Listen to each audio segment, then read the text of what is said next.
Sir నమస్తే sir. నమస్తే. మంచి పద్యం ఒకటి చెప్పండి సార్. కానివాని తోడ కలసి మెలుగుచున్న కానివాని వలెనే కాంతురవని తాడి క్రింద పాలు త్రాగిన చందమో విశ్వదా విరామ వినురవేమ. కానివాని తోడ కలసి మెలుగుచున్న, కానివాడంటే ఇక్కడ దుర్మార్గుడు, మంచోడు కాదు, చెడ్డోడు.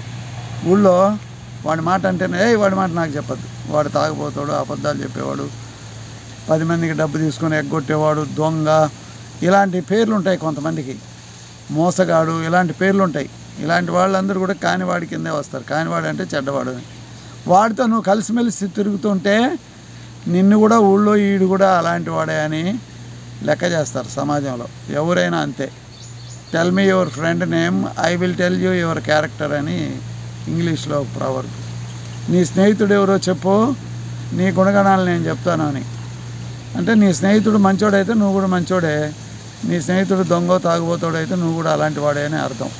కాబట్టి కానివాని తోడ కలసి మెలుగుచున్న, చెడ్డవాళ్ళతో నువ్వు కలిసి ఊళ్ళో తిరుగుతూ ఉంటే నిన్ను కూడా కానివాని వలెనే కాంతురవని, అవనేంటి ఈ భూమిలో నిన్ను కూడా చెడ్డవాణిగానే చూస్తారు.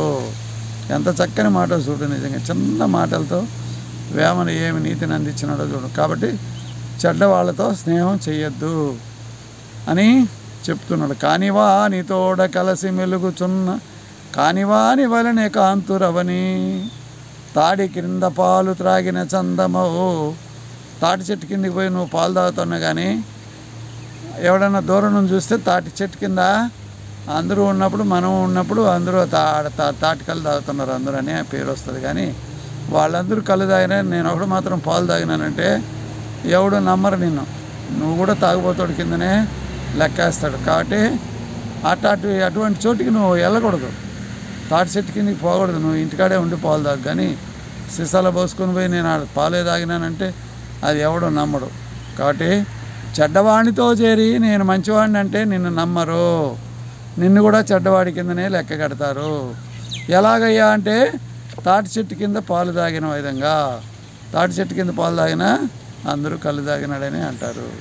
కాబట్టి కానివాని తోడ కలసి మెలుగుచున్న కానివాని వలెనే కాంతురవని తాడి కింద పాలు త్రాగిన చందమౌ విశ్వదా విరామ వినురవేమ.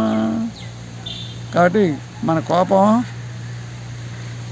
మంచిది కానప్పుడు, మనం మంచోళ్ళతో సహవాసం చేయనప్పుడు మనం కూడా చెడ్డవాళ్ళమే అవుతాము. కాబట్టి ప్రతి ఒక్కరు కూడా మంచి వ్యక్తితో సహవాసం చేయండి. మోసగాళ్ళతో, తిరుగుబోతులతో, తాగుబోతులతో సహవాసం చేయొద్దు. ఏమంటే ఏమని పలకరి అంతే, ఎవరితోనూ విరోధం కూడా వద్దు. ఎలాగో చెడ్డవాళ్ళతో సహవాసం వద్దు, విరోధం కూడా వద్దు. కాబట్టి ఏదో ఏడన్నా కనిపిస్తే ఒక పలకరింపు, అంతవరకే.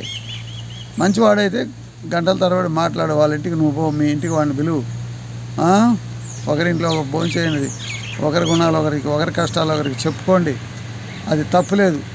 నిన్ను కూడా మంచోడే అంటారు. పలానా ఆయనతో తిరుగుతున్నాడు అంటే మంచివాడితో తిరిగితే నువ్వు మంచోడే అంటారు. లేకుండా చెడ్డవాడితో తిరిగితే వీడు వాడిని సహవాసం చేస్తున్నాడు ఏంటో నాకు కూడా అనుమానమే, వీడు తాగకుండా ఉంటాడంటే నాకు కూడా అనుమానమే. తాగుబోతుతో తిరుగుతూ ఉంటే నిన్ను కూడా తాగుబోతు కిందే లెక్కడతారు. కాబట్టి ఎంత సమాజంలో నీకు మంచోడు కావాలన్నా చెడ్డోడు కావాలన్నా ఎంత చిన్నగా నువ్వు చెడ్డోడితో తిరిగితే చాలు చెడ్డోడైపోతావు. కాబట్టి నువ్వు మంచివాడి సహవాసం చెయ్యి, మంచి వాళ్ళతో తిరుగు. సత్సాంగత్యం అనేది చాలా మంచిది మనిషికి. సత్సాంగత్యం అంటే మంచి వాళ్ళతో కలిసిమెలిసి తిరగడం.